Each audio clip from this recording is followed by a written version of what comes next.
Hi everyone, thank you for joining me. For those of you who don't know who I am, I'm Husnara and the career coach and editor of achievelittlecareers.com. I'm really delighted to say that I've been joined for this interview by James Lewington, who is the head of UK resourcing at Evershed Sutherland's alternative legal services business, Connexo. James will go on to explain what that actually is, because I frankly really don't know. But first of all, why don't you introduce yourself as an individual? How are you, James? I'm good, thank you, and thanks for having me on. Really good to chat. I'm head up the resourcing arm of Connexo's alternative legal services provision in the UK.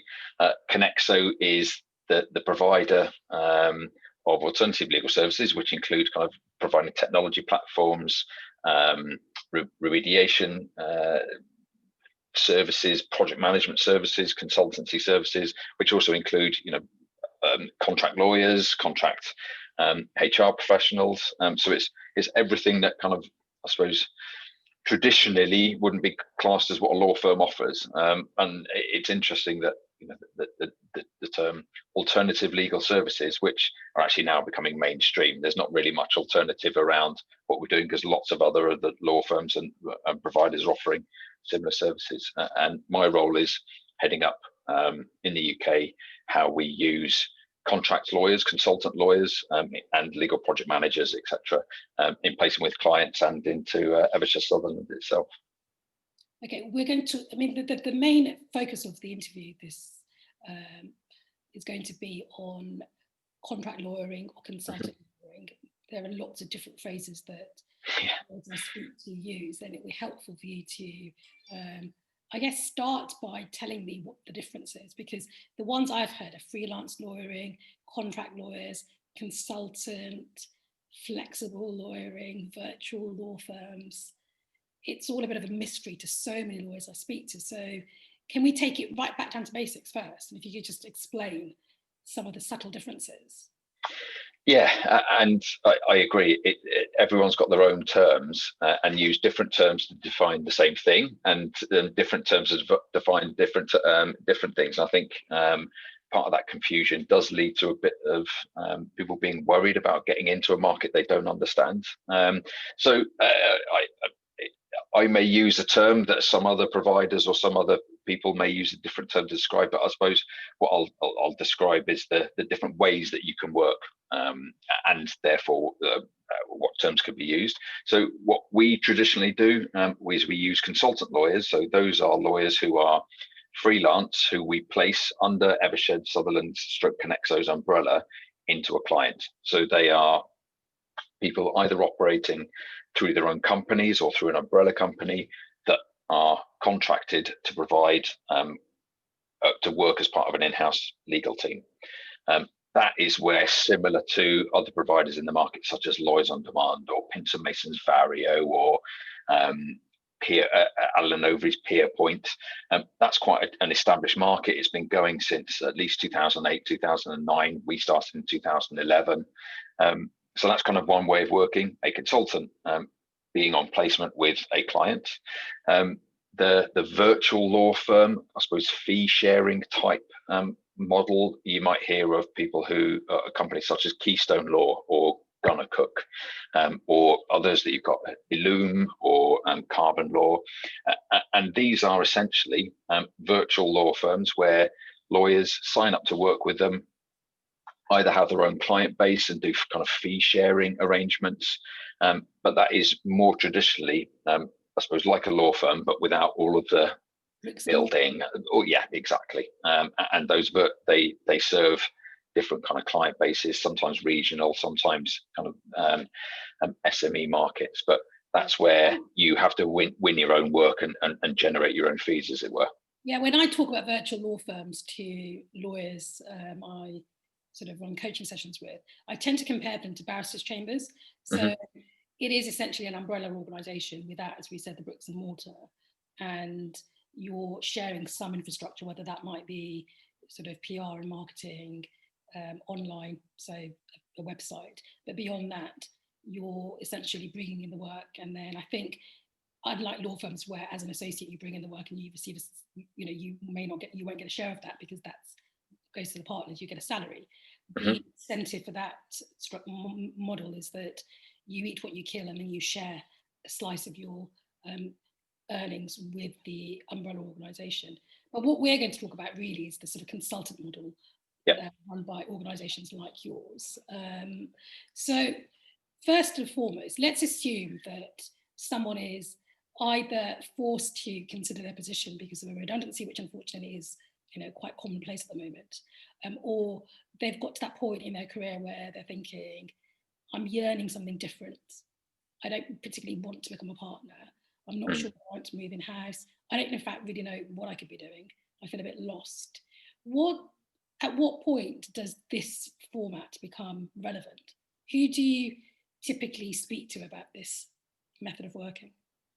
That's a great question. I think I'd say 5-10 years ago, there was a certain segment of people who had reached a point in their careers. Either they wanted more flexibility to pursue other interests, families, write a book, whatever that looked like, or they reached a point where they thought, actually, the next progression in my career means sacrifices I'm not prepared to make, or they just were not.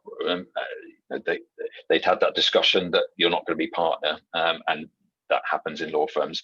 So it was that kind of people who were at a point in their careers where they were able financially to make a different change in terms of how they worked, and consulting or being a consultant lawyer was one of those options.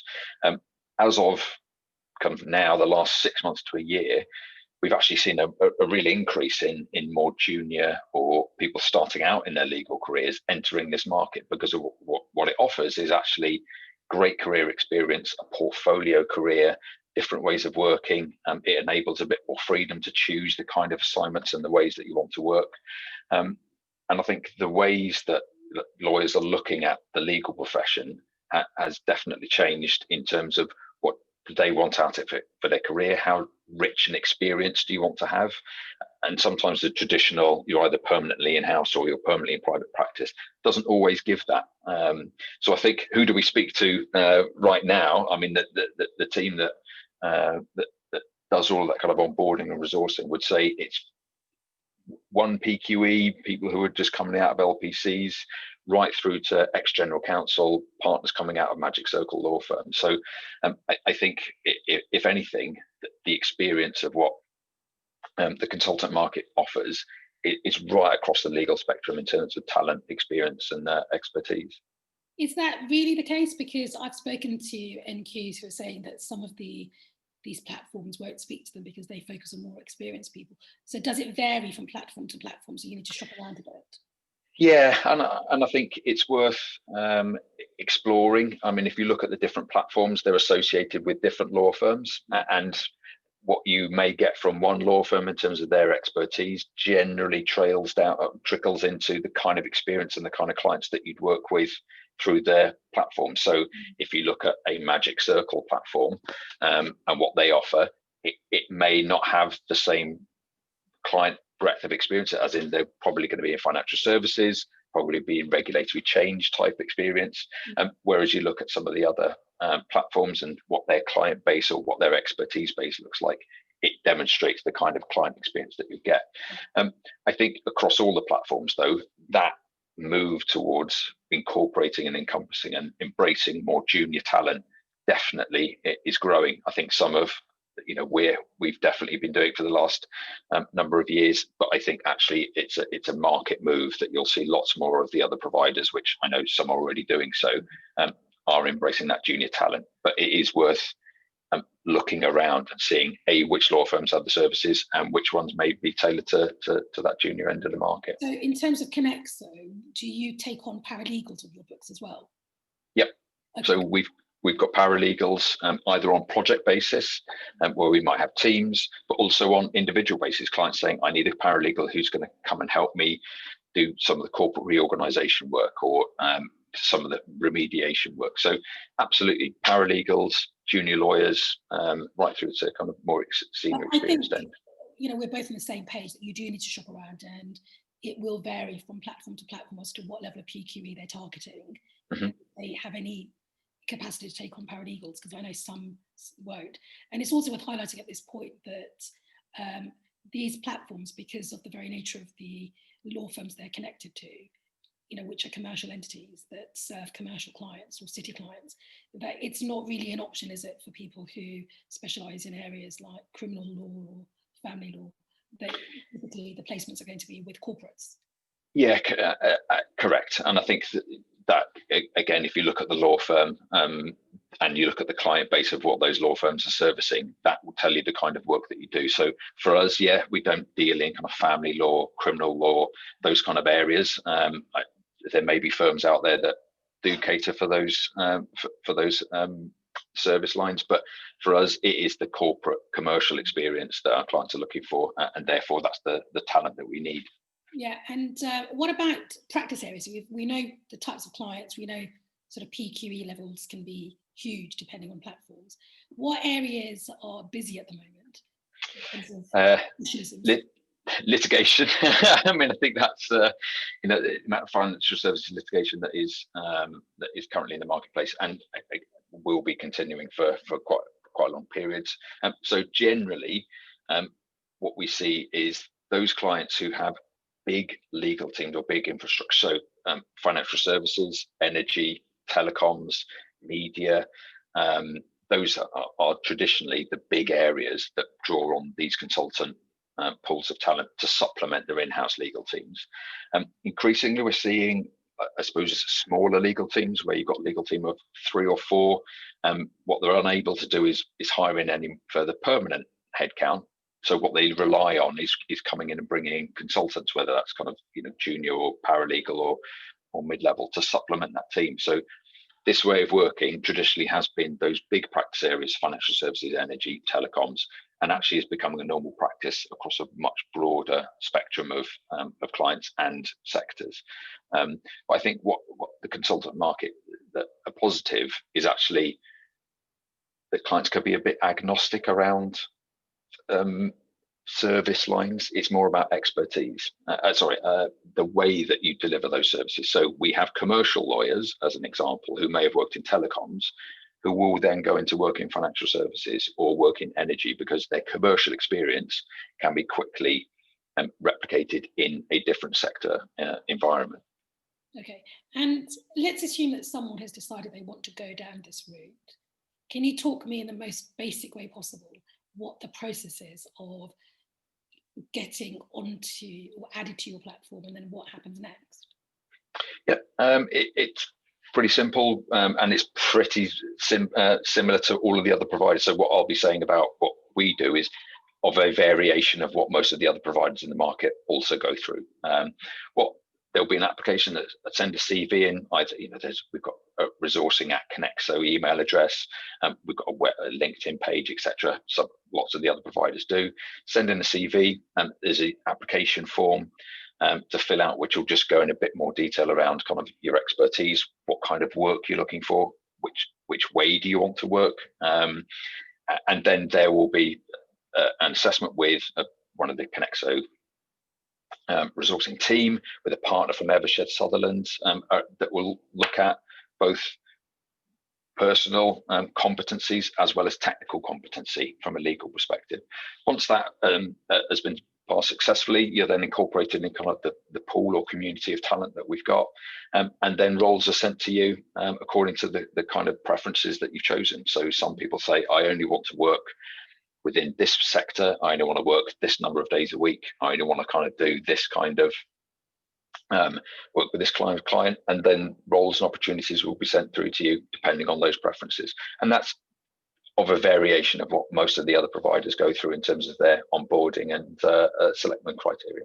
And is it fine for people to be registered with multiple platforms, or do they have to be exclusively retained by you? No, I think most of the other platforms are non-exclusive. So you could be registered with us, you could be registered with Vario or LOD. There are a few that operate on an exclusive basis. And I think, again, we coming back to an earlier point, it is worth talking to a number to see which one suits you. And I think it's also looking at what your experience is, but also B, the kind of experience you want to get, to understand which platform or provider will best serve you, and also that you'll be able to best serve them in terms of what you can offer. And I know this is a difficult one to answer because everyone's situation will be quite different, but how long typically from being added to the platform to getting the phone call saying that we've got something that's suitable, and then what happens after that? So from our perspective, we give you a stat. We onboarded about 60 people over the last 2 months, 2.5 months. Each of them within a week or so was put forward for a role, had been sent an opportunity to be considered for. I think where the difference between potentially an agency approach and a law firm provider approach is, we're not looking to bring on people that we don't think we can work with. We don't CV harvest. We're not looking to just build up a bench of 4,500 names on a database. We only want to work with people who we believe our clients need. That makes sure that we have the talent that our clients are looking for, but also B, the experience that consultants get is one that is engaging and rewarding. Otherwise, it doesn't do us well if we just onboard a load of people and they never hear from us again. That's not the way we operate, and most of the other providers as well will only bring on people that they think they can work with. That's the impression I get from lawyers I've spoken to, that they don't necessarily get enrolled. So it's not an automatic process, is it, getting onto the platform? You would need to be of the caliber that your clients would want. Unlike as you say, unlike an agency where they'll just add anyone to the database, just because that's a target that the recruiter is working towards, and then you may never hear from them ever again. Yeah, and I think that that the agency route is, we'll and not all agencies are like this. We work with some, but there is that current tendency potentially in the recruitment market is, we'll take on a CV just in case we get the phone call from a client that we need that kind of person, and that may be a year down the line. Whereas we are very, very closely matched to what our clients are looking for, and we'll only bring somebody into the talent pool where we know there is just a general request that goes on for this kind of experience, or B, we know from our legal forecasting, legal horizon scanning, talking to our clients, that this kind of expertise is going to be needed. And then once you've identified a role and the person you've contacted is up for being put forward, are there further screenings that take place? Generally, what we'll do is we'll go to the consultant and say, do you want, this is the opportunity, this client, this is where it is, all the kind of job description, as much as we get from some clients. Some clients say to us, can we have another great lawyer? You gave us X person, we need another one of those. But what we'll do, we'll give as much information to the consultant. We then put forward that consultant to the client, who sometimes will take them straight on without any interview, because essentially we as Connexo have done the screening, the pre-bit, as it were, the interviews and technical and personal competency assessments.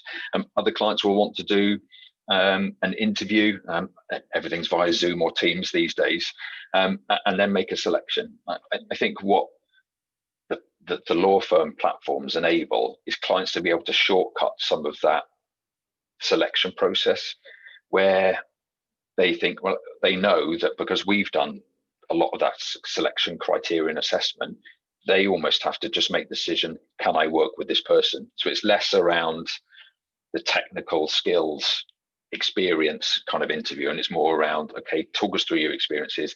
Can I get on with this person in terms of working as part of our team? So what it does mean is that actually when consultants are put forward to clients, the process can be incredibly quick in terms of decisions being made, because there are not normally 2 or 3 interviews, which sometimes happens with the permanent side of the market. Okay, and then I don't want to go too much into sort of practicalities of the regulatory sort of concerns that might come up.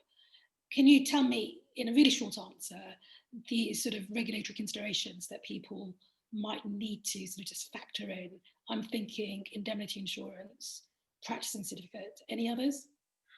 Yeah, so quickly, indemnity insurance, if you're working through us, and again, similar to a lot of the other law firm providers, you won't need your own professional indemnity insurance because it will be covered by the law firm itself. That's very useful to know. Okay. Yeah. So, and I think that's one of the reasons that consultants want to work through law firms is because they don't have to go through the arduous process getting professional indemnity insurance, which is also expensive. Yes, it's expensive. It is a difficult process. So if you don't have to do all of that and you go through a platform, that's all taken care of. Right. In terms of practicing certificates, consultants do have to obtain their own practicing certificate. However, we reimburse the cost on a monthly basis for those people who are on placement with us. Yeah. So okay. It is something that some providers also do that, some don't. Again, it's worth exploring, what we get. Other considerations, if you're working through your own company, you'll need to get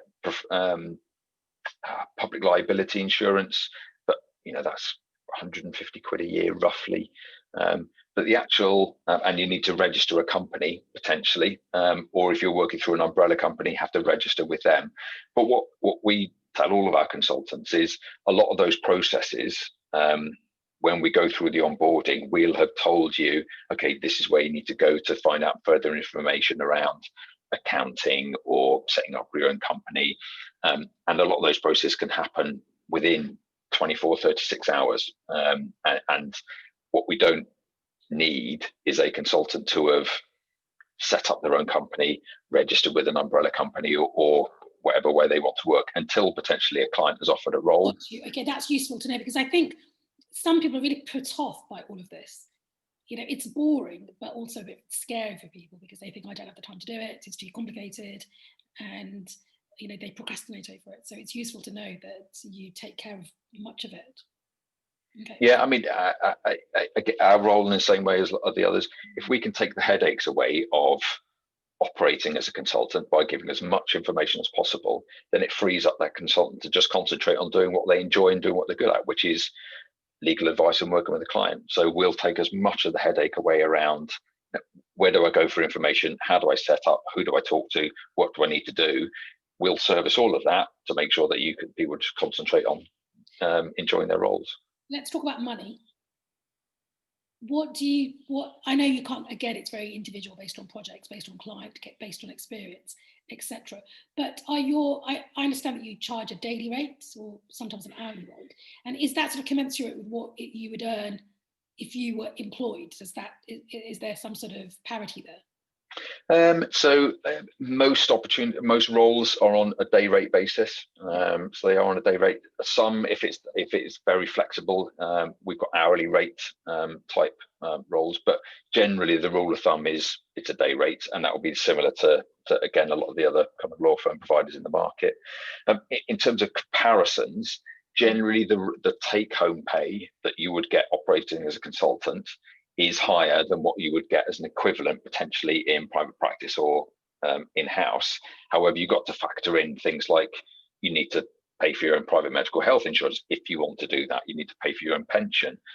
All of those kind of factors and considerations mean that generally the rates are higher and your take home will be higher. And if you incorporate those considerations like healthcare, pensions, etc., because also the rate needs to take account for the fact that operating as a consultant, there may be periods of the year where you're not working and there won't be any income that's coming through. So whereas if you're an employee of a law firm or an in-house team, your salary may be lower than being as a consultant, but you've got guaranteed work as much as in current times your work can be guaranteed.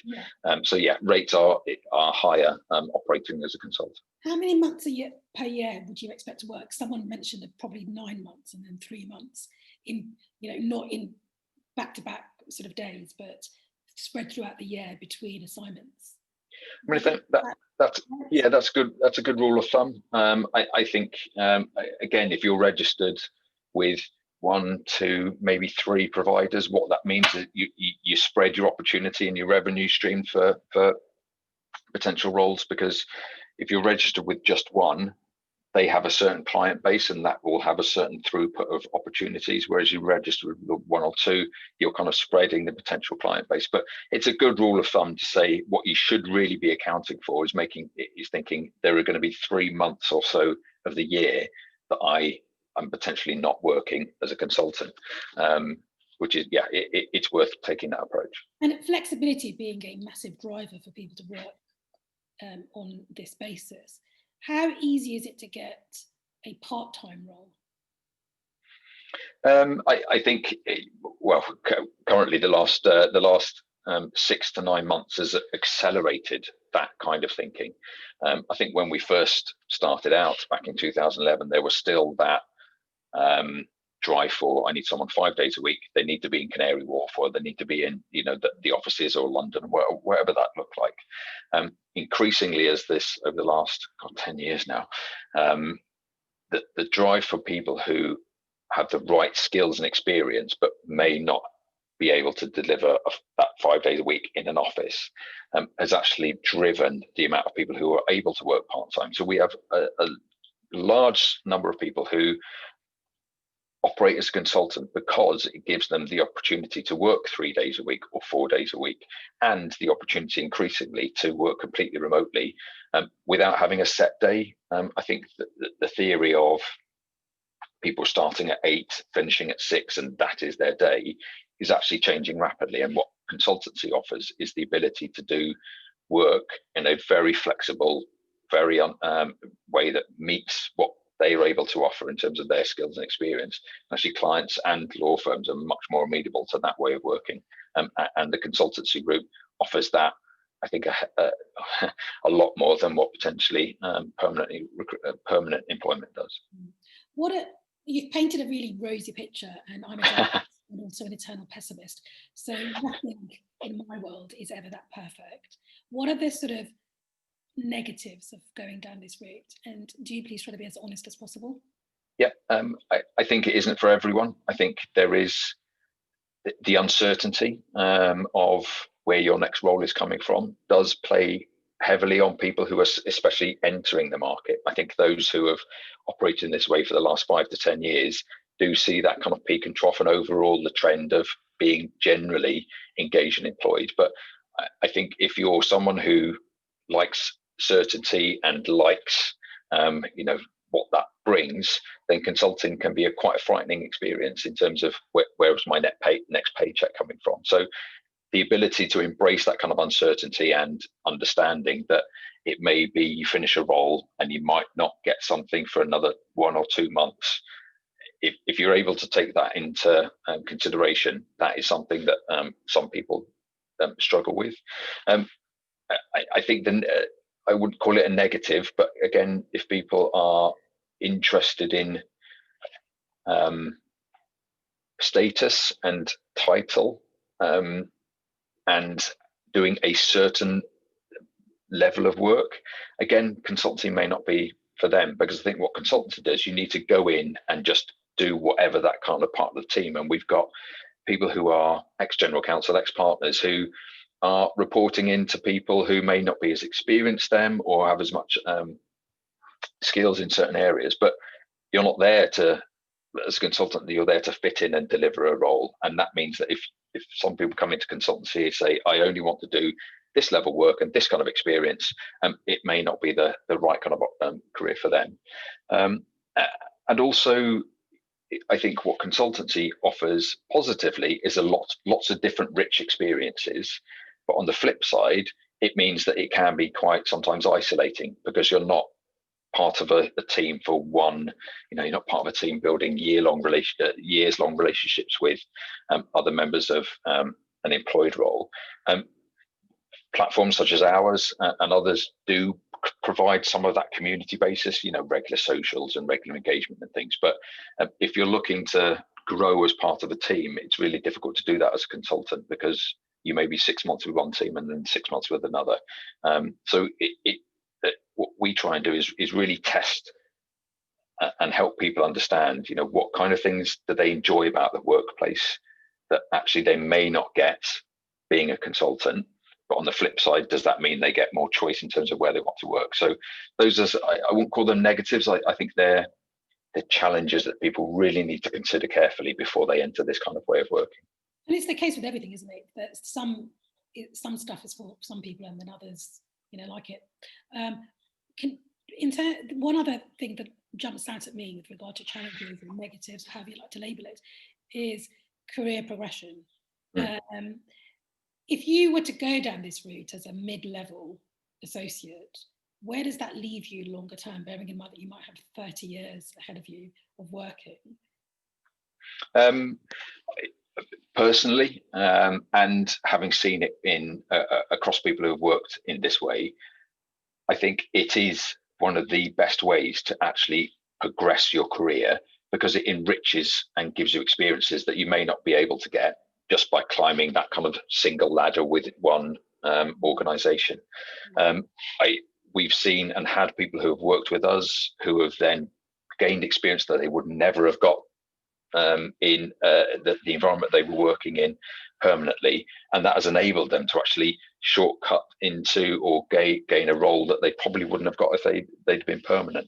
I think increasingly as especially corporate and commercial clients look at how legal services are delivered, it's about having a rich perspective and to be able to understand and deliver legal services in innovative and new ways. And the only way to get that kind of perspective is doing something like consulting, which gives you a variety of opportunity and roles and seeing how different things are done by different clients and different law firms.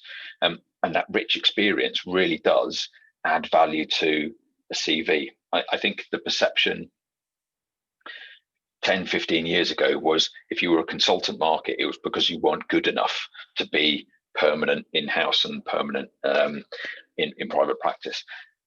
That perception is not there anymore. I really strongly believe that this way of working gives a rich and variety of roles and experience that really enhances how people are going to be able to progress their careers. Okay, so finally, any other common myths about this way of working that you want to dispel? Common myths.